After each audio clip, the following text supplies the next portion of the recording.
নমস্কার। কবি সুকান্ত ভট্টাচার্যের লেখা কবিতা একটি মোরগের কাহিনী।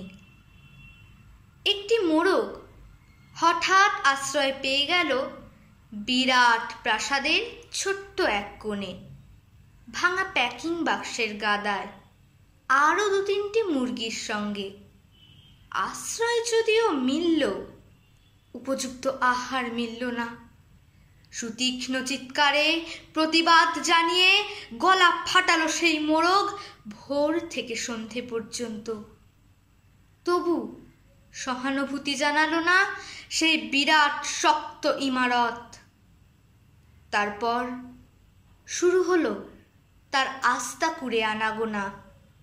আশ্চর্য, সেখানে প্রতিদিন মিলতে লাগলো ফেলে দেওয়া ভাত, রুটির